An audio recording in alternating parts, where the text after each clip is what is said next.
नमस्कार दोस्तों, मैं सुरेंद्र स्वागत करता हूं अपने YouTube चैनल सुरेंद्र मैथ्स पर।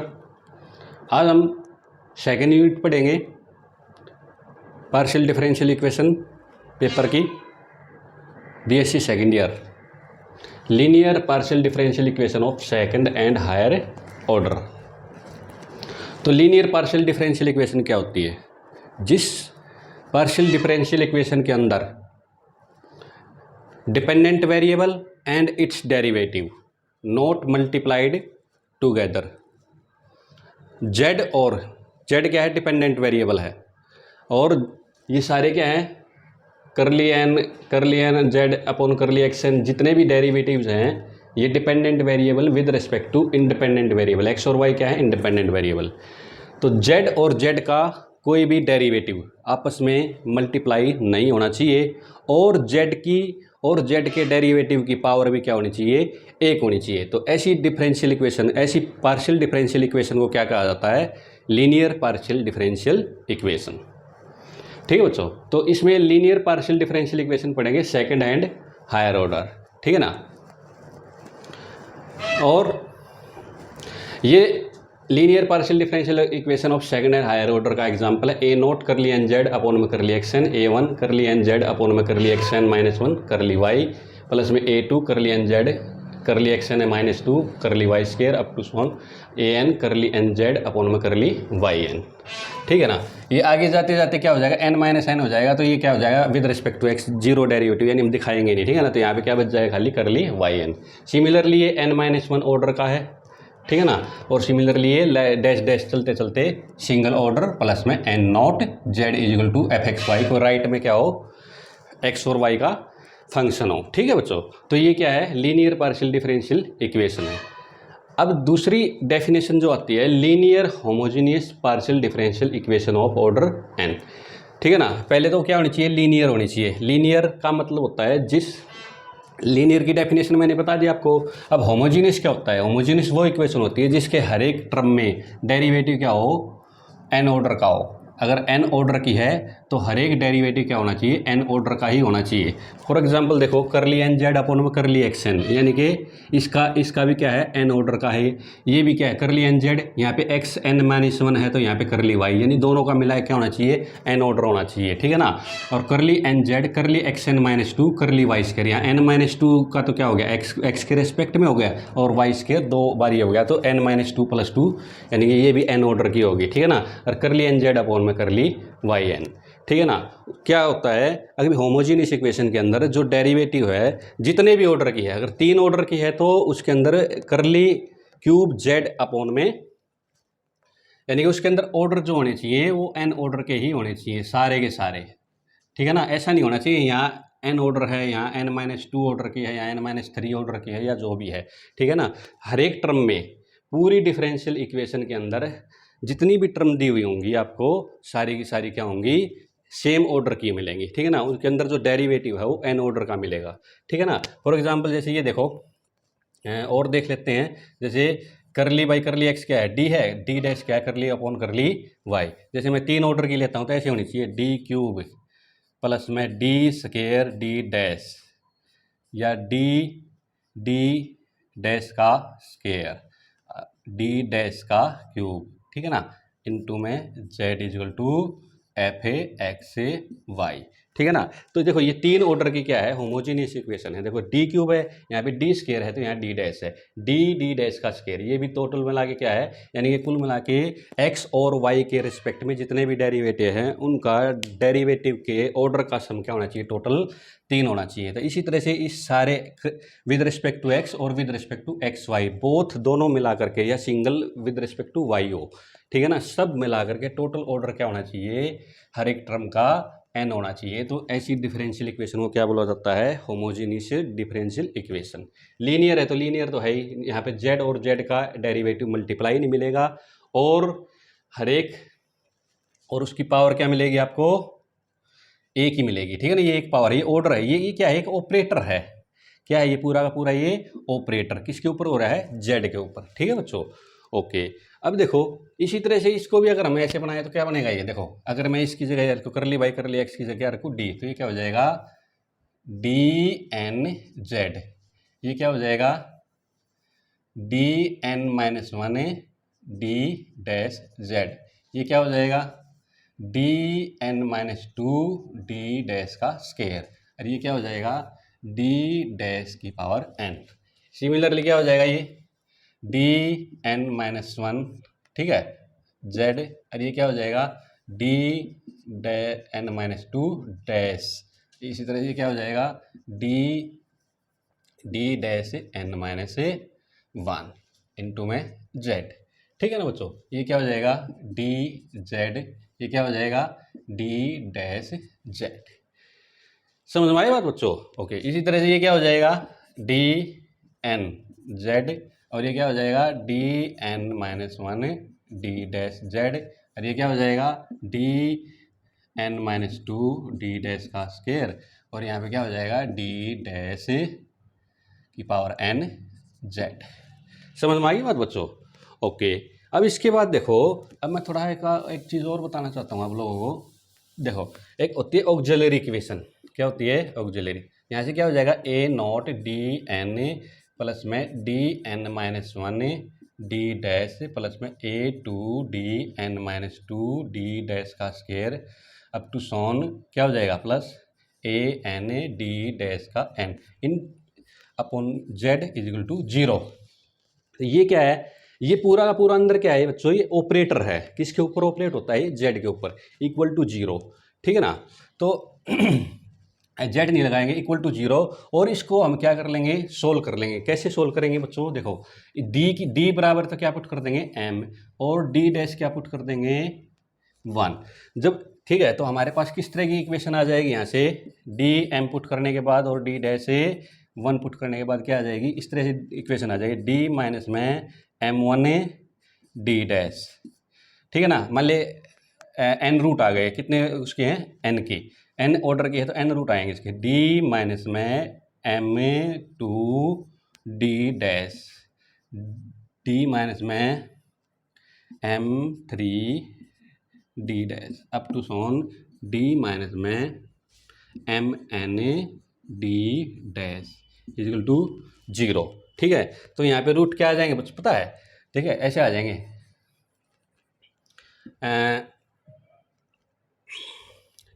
यहाँ से रूट आ गए m1 m2 m1। तो इसका क्या निकालेंगे बच्चों हमें CF। आप लोगों ने फर्स्ट ईयर में डिफरेंशियल इक्वेशन भी पढ़ा होगा, क्या निकालते थे हमें CF, क्या निकालते थे CF। तो CF कैसे निकलेगा देखो, तो देखो पहला फंक्शन लेंगे phi1 y as it is, plus में क्या कर देंगे पहला जो रूट आया है m1x प्लस में phi2 y प्लस में m2x phi3 y प्लस में m3x dash dash dash dash phi n y plus में m n x, ठीक है बच्चों। इसके बाद क्या है, एक अगला केस है, इफ m1 बराबर है m2 बराबर है m3 up to sworn mn, सारे के सारे की इक्वल आ जाए m, मतलब सारे के सारे रूट इक्वल है तो उसका नाम क्या रख लिया मैंने m। तब क्या CF निकलेगा, CF equal to phi1 y plus में mx, फिर करेंगे x आगे phi2 y प्लस में mx, x square phi3 y plus में mx प्लस में dash dash dash phi n, क्या हो जाएगा x की power n minus one phi n y plus में mx इजिकल टू जीरो, ठीक है। देखो यहाँ पर इस कैसे लगा, अगर दूसरे नंबर पे क्या है x की पावर वन है, तीसरे नंबर पे क्या है x स्क्वायर है, तो nth नंबर पे क्या आएगा x की power n minus one equal to, ठीक है ना। तो ये क्या हो जाएगा CF कब है, जब रूट क्या आ जाए रिपीटेड आ जाए। समझ में आ गई बात बच्चों? ओके, अब देखो अब हम पहली टाइप पढ़ेंगे, सीधा डायरेक्ट पहली टाइप पे आएंगे। CF तो साथ के साथ हम निकाल भी लेते हैं। तो पहला केस पढ़ेंगे, तो ये CF हो गया। अब क्या निकालेंगे, पर्टिकुलर इंटीग्रल। तो 1 बाई क्या होता है, जो टोटल ऑपरेटर होता है वो किसका फंक्शन होता है बच्चों, F A D D dash. जितने भी जो भी हमें डिफरेंशियल इक्वेशन होगी उसका जो ये होगा एफ डी डी डैश, जो ऑपरेटर है, ठीक है ना, ये डी डी डैश, ये क्या फंक्शन होगा, डी डी डैश में। सारी की सारी टर्म्स किस में मिलेंगी, डी डी डैश में, यानी कि डी डी डैश का फंक्शन होगा, ठीक है ना। और यहाँ पे होगा ए की पावर ए एक्स प्लस में बी वाई, पहला केस है। तो इसका सॉल्यूशन कैसे निकालेंगे, इसका पी आई कैसे निकलेगा, 1/f, यहाँ डी की जगह तो पुट कर देंगे एक्स का कोफिशिएंट ए, और डी डैश की जगह क्या पुट कर देंगे, वाई का कोफिशिएंट एफ ए बी, और ई की पावर ए एक्स प्लस में बी वाई। तो ये क्या आ गया हमारे पास, इसका पर्टिकुलर इंटेग्रल। ओके, कई बार क्या हो जाता है बच्चों, कई बार केस फेल हो जाता है, केस फेलर। तो केस फेल हो जाता है, तो केस फेल होने का मतलब क्या है, एफ ए बी क्या हो जाएगा, 0, F A B equal to क्या हो जाएगा, 0। तो क्या होता है, डी डी डैश, यहाँ पर ये जो A B equal to F A B 0 होता है ना, ये किसी न किसी फैक्टर के ऊपर होता है, पूरा का पूरा 0 तो होगा नहीं, ये किसी न किसी फैक्टर के ऊपर होगा। फैक्टर कौन से होते हैं, जैसे डी माइनस में एम डी डैश है, ठीक है ना, m1 D dash, D minus में m2 डी डैश, जितने भी फैक्टर हैं डी माइनस में mn dash D dash equal to मतलब 0 हो गया। तो ये किसी न किसी एक फैक्टर पर होगा, किसी न किसी एक फैक्टर पर होगा। तो उस फैक्टर पे अगर ये 0 हो जाता है तो उस केस में हम क्या करते हैं बच्चों, अभी 1/bd माइनस में ad डैश की पावर n, यानी जिस फैक्टर पर 0 होता है तो उसका जो हमें पी आई निकालते हैं तो क्या होता है, बी डी माइनस में ए डी डैश, यानी कि हमको मतलब है डी के कोफिशिएंट से बी डी माइनस में ए डी डैश, इस टाइप का कोफिशिएंट होगा। यहाँ पे भी कोई ना कोई नंबर हो सकता है, ठीक है ना, यहाँ पर भी कोई ना कोई नंबर हो सकता है। तो यहाँ पे बी डी माइनस में ए डी डैश की पावर एन, और F A X plus B Y, ये देखो ये जो फंक्शन है ई की power A X plus B Y, किस टाइप का, A X plus B Y type का ही फंक्शन है, ठीक है ना। तो इस टाइप के फंक्शंस के लिए हम क्या करेंगे भाई, जितनी पावर है उतना तो एक्स की पावर एन, अपोन में डी का कोफिशिएंट की पावर एन, और अपोन में एन फैक्टोरियल, और इनटू में एफ ए एक्स प्लस में बी वाई, ये करेंगे यहाँ से, ठीक है बच्चों। तो इस तरह से आप पहली कैटेगरी के क्वेश्चन कुछ सोल्व करके देखते हैं चलो बच्चों, ठीक है ना। तो लीनियर पर अब देखो एक दो क्वेश्चन करते हैं, आपको बिल्कुल क्लियर हो जाएगा। पहले तो हम सिंपल क्वेश्चन निकालेंगे एक आध, हाँ पहला क्वेश्चन है, देखो ये पहले क्वेश्चन में तो सिंपल क्या है, सी एफ निकालना है। तो सी एफ निकालना तो बिल्कुल सिंपल है, ठीक है। जो बाकी के क्वेश्चन उनमें सी एफ भी निकलेगा और पर्टिकुलर इंटेग्रल भी निकलेगा। तो इस तरह से आप लोग दोनों क्वेश्चन एक साथ कर सकते हो, ठीक है। तो देखो, तो दूसरे का पहला क्वेश्चन ही है, दूसरा क्वेश्चन करते हैं, पहले सिंपल करते हैं फिर बाद में केस फिलर का करेंगे, ठीक है।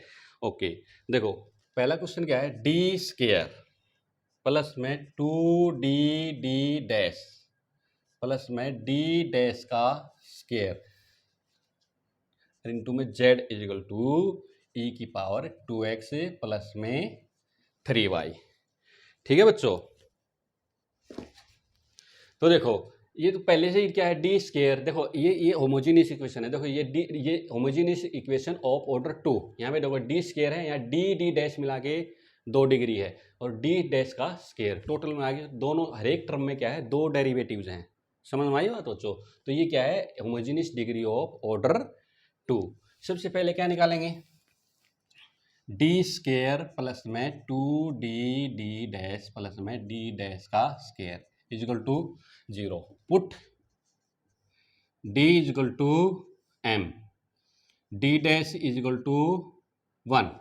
तो देखो m स्क्वायर प्लस में 2m प्लस में 1 इजिकल टू 0, सीधा दिखाई दे रहा है। ये क्या हो गया, m प्लस 1 का होल स्क्वायर इजिकल टू 0। तो m की वैल्यू क्या आ गई बच्चों, -1, यानी शुरू में ही क्या आ गए, रिपीटेड रूट आ गए। तो यहाँ से सी एफ क्या निकलेगा मेरा, बताओ बच्चों, C F equal to 5 1, five one, Y plus, अब प्लस की जगह क्या है माइनस, तो वाई माइनस में m1x यानी वाई माइनस में x प्लस में, अब रिपीटेड रूट है तो एक x आगे, फाइव टू वाई माइनस में x। ये क्या आ गया बच्चों मेरा CF आ गया। क्या आ गया CF। अब पर्टिकुलर इंटीग्रल क्या निकालते हैं PI। PI कैसे निकालेंगे 1/FA डैश क्या FAX प्लस में BY निकालो। 1/FDD डैश, FDD डैश का मतलब है ये 1 अब देखो इसके रूट बना लो कैसे, m+1 का स्क्वायर है तो कैसे आएगा d माइनस में MD डैश का होल स्क्वायर, d माइनस में MD डैश का होल स्क्वायर। क्योंकि समझ में आ गई बात बच्चों, ओके। यहाँ पे 2m होता तो 2d लिखता, 3m होता तो 3d लिखता, लेकिन यहाँ ऐसा है नहीं, तो MD माइनस में MD डैश का स्क्वायर और e की पावर क्या आ गई बच्चों 2x प्लस में 3y। अब इसका पर्टिकुलर इंटीग्रल कैसे निकालते हैं 1/FAB, यहाँ पे d की जगह क्या कर देंगे एक x का कोफिशिएंट, ठीक है, और e की power 2x plus sorry FAX plus में BY ऐसे निकालते हैं। तो यहाँ पे कर दो पुट, क्या करेंगे d की जगह तो क्या पुट कर देंगे यहाँ पे, हाँ तो करो 1 बाई क्या आ जाएगा बताओ बच्चों, d की जगह क्या है m तो लिखना ही ना था, ये गलत कर दिया मैंने, d माइनस में d डैश, d माइनस में d डैश का होल स्क्वायर, ठीक है। करो तो देखो d की जगह क्या पुट कर दो x का कोफिशिएंट, x का कोफिशिएंट कितना बच्चों 2, x का कोफिशिएंट कितना है 2, ठीक है। d m+1 है ना, तो d प्लस है d डैश का स्क्वायर, d प्लस में d डैश का स्क्वायर, ठीक है ओके। तो देखो यहाँ पे क्या करेंगे x का कोफिशिएंट पुट कर दो, जैसे यहाँ पे x का कोफिशिएंट a है और y का कोफिशिएंट क्या है b है, तो यहाँ पे करो d की जगह पुट कर दो x का कोफिशिएंट, तो क्या आएगा 2 प्लस में d डैश की जगह क्या पुट करेंगे y का कोफिशिएंट कितना है 3, और यहाँ हो गया स्क्वायर और e की पावर है 2x प्लस में 3y, तो ये आ गया 1/5 का स्क्वायर 1/25 e की पावर है 2x प्लस में 3y। तो ये क्या आ गया बच्चों मेरे पास है PI। तो कंप्लीट सॉल्यूशन क्या होता है, कंप्लीट सॉल्यूशन क्या होता है बच्चों मेरे पास CFA प्लस में PI, CPI। तो क्या आ गया बताओ कंप्लीट सॉल्यूशन 5 y माइनस में x प्लस में x 5 y माइनस में x प्लस में 1/25 e की पावर 2x प्लस में 3y। ये मेरा क्या आ गया रिक्वायर्ड सॉल्यूशन आ गया। समझ में आ गई बात बच्चों, ओके। ये तो सिंपल क्वेश्चन था। अब इसके बाद एक क्वेश्चन और करेंगे जिसमें क्या होता है केस फेल होता है, तो केस फेल वाला क्वेश्चन और कर लेते हैं कि ठीक है ना। अगर आप स्क्रीनशॉट लेना चाहते हो तो स्क्रीनशॉट इसका ले सकते हो, ठीक है ओके। अब मैं इसको मिटा देता हूं।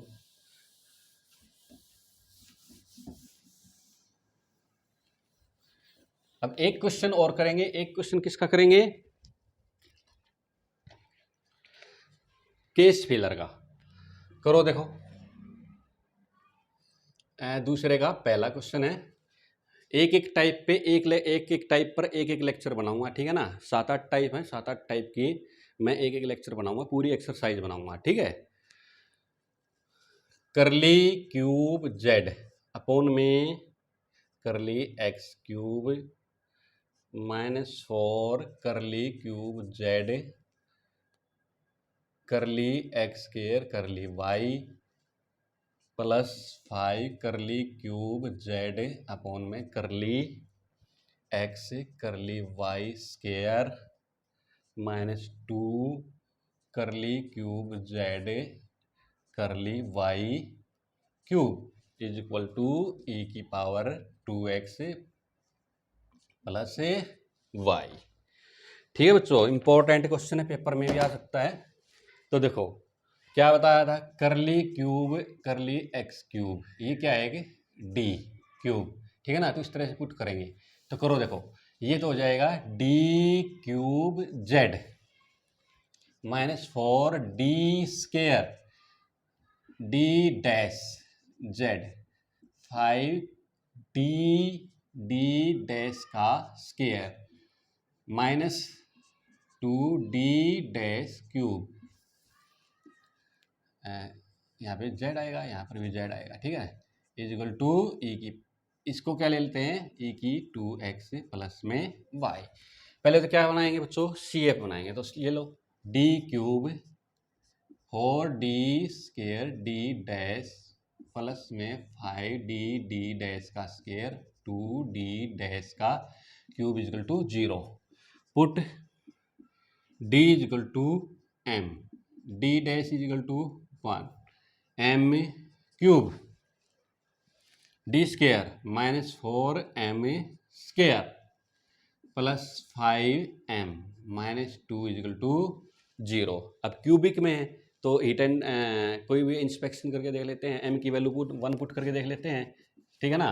तो एम की वैल्यू 1 पुट की तो 1 -4 प्लस 5 -2 5 × 6 6 - 6 0 हो गया। इसका मतलब m इज इक्वल टू 1 क्या हो गया, इसका रूट हो गया। सिंथेटिक डिवीजन से क्या मान लेते हैं हम, इसका सेकंड ऑर्डर की सेकंड डिग्री की इक्वेशन निकाल लेते हैं। 1 -4 5 -2 यहाँ 1 हो गया, तो यहाँ क्या हो गया 1, यहाँ पे 1 लिख लिया था, 1 × 1 -3 2 2 0। तो यहाँ से क्या इक्वेशन आ गई बच्चों, एक तो आ गई मेरे पास m-1 और एक आ गया m square -3m plus 2 is equal to 0 m-1। और यहाँ से क्या है बच्चा 2 × 1 दोनों ही माइनस के m-1 और m-2 इज इक्वल टू 0। तो यहाँ से आ गया मेरे पास m-1 का स्केयर और m-2 इज इक्वल टू 0, ठीक है। तो m की वैल्यू क्या आएगी बच्चों 1 1 और 2। तो मेरे पास सी एफ क्या आएगा बच्चों, तो पहले से 2 को ले लेते हैं 5 1 y प्लस में 2x प्लस में, अब रिपीटेड रूट है तो 5 2 y प्लस में x प्लस में x 5 3 y प्लस में x। समझ में आ गई बात। तो ये तो क्या आ गया बच्चों सी एफ आ गया, ठीक है। इसके बाद यहाँ कर लेते हैं पी आई। पी आई क्या होता है 1/FA D dash FA plus में BY, ठीक है ना। तो कैसे निकालेंगे इसका सोल्यूशन, 1/FA FA प्लस में BY, ठीक है ना। तो यहाँ पे क्या ले लेते हैं हमें, अब इसकी जगह क्या दे रखा है मेरे को e की 2x प्लस में y, ठीक है ना। तो यहाँ पे क्या हो जाएगा, हाँ e की ax प्लस में by। अब देखो करो पुट 1/FDD डैश। अब देखो यहाँ से रूट बनाएंगे, देखो m का मतलब क्या है d माइनस में d डैश का होल स्क्वायर, और यहाँ क्या बनेगा बच्चों d माइनस में 2d डैश e की पावर क्या बन गई बच्चों 2x प्लस में y। समझ में आई बात बच्चों, ओके। अब मुझे ये देखना किस फैक्टर पे 0 हो रहा है, ठीक है ना। तो जिस फैक्टर पे 0 हो जाएगा उस फैक्टर का मैं कर दूंगा, उसी के अकॉर्डिंग क्वेश्चन निकलेगा, ठीक है। इसको मैं मिटा देता हूं। तो देखो अब यहाँ पे पुट करो d की जगह क्या पुट करो 2 और d डैश की जगह क्या पुट करो 1। तो ये पहला तो फैक्टर क्या बन रहा है 2 - 1 का स्क्वायर 1 का स्क्वायर 1, इसका मतलब पहले फैक्टर पर 0 नहीं बना। दूसरे पे करो d की जगह क्या पुट करो 2 माइनस में d डैश की जगह क्या पुट करो 2 2 - 2 यानी 0 क्या आ गया 1/FA ठीक है ना, और e की 2x प्लस में y, ठीक है ना। तो यहाँ पे FA क्या आएगा मेरा 0। तो इसका मतलब क्या हो गया बच्चों, यहाँ से मेरा केस फेलर हो गया, केस फेलर हो गया। तो अभी फार्मूला बताया था मैंने, 1 क्या बी डी माइनस में ए डी डैश की पावर एन, ठीक है, और F A X plus B Y का जो सॉल्यूशन निकलता है वो कैसे निकलता है, देखो एक्स की पावर है एन, एक्स की पावर है एन, ठीक है ना, और बी डी का कोफिशिएंट बी की पावर एन, और जितना पावर है उतनी फैक्टोरियल। समझ में आई बात बच्चों? ओके, अब देखो, अब इसका केस फेल हो गया तो देखो क्या निकलेगा, निकालो। अब देखो d माइनस में 2d डैश, ठीक है ना, d माइनस में 2d डैश, ठीक है, तो क्या है, कितनी है, d माइनस में 2d डैश की पावर कितनी है, 1 है, तो 1 है तो इसका मतलब क्या आएगा, x की पावर है 1, ठीक है ना। इसका क्या निकलेगा, d माइनस में 2d डैश का, ये तो 1 हो गया, ये तो क्या हो गया 1, तो यहाँ से तो देखो यहाँ से क्या हो गया, d माइनस में d डैश, ठीक है, स्केयर, तो यहाँ से तो 2 और घटा में 1, देखो 2 घटा में 1 का स्केयर, और इसका क्या निकलेगा बच्चों, d माइनस में 2d डैश का पावर और e की पावर है 2x प्लस में y, निकालो क्या निकलेगा, कितनी पावर है, एक पावर है तो x की पावर है 1, b की पावर है, यानी कि यहाँ पर d का कोफिशिएंट क्या है, d का कोफिशिएंट 1 है तो 1 की पावर n 1 ही हो गया, ठीक है, 1 की पावर 1, यानी कि ये 1 ही हो गया, और जितनी पावर है उतना ही फैक्टोरियल, 1 का फैक्टोरियल क्या होता है बच्चों, 1 ही होता है, तो यहाँ पे क्या बच गया, खाली x और इनटू में e की पावर 2x प्लस में y, तो मेरा पर्टिकुलर इंटीग्रल जो आ गया बच्चों, क्या आ गया, x e की पावर 2x प्लस में y, ठीक है। तो टोटल मिला के मेरा सॉल्यूशन क्या आ गया बच्चों, टोटल मिला के सॉल्यूशन क्या आ गया मेरे पास, तो सी एफ क्या था बच्चों, सी एफ था 5 y प्लस में 2x प्लस में 2y प्लस में x 3y प्लस में x, ठीक है ना, ये था,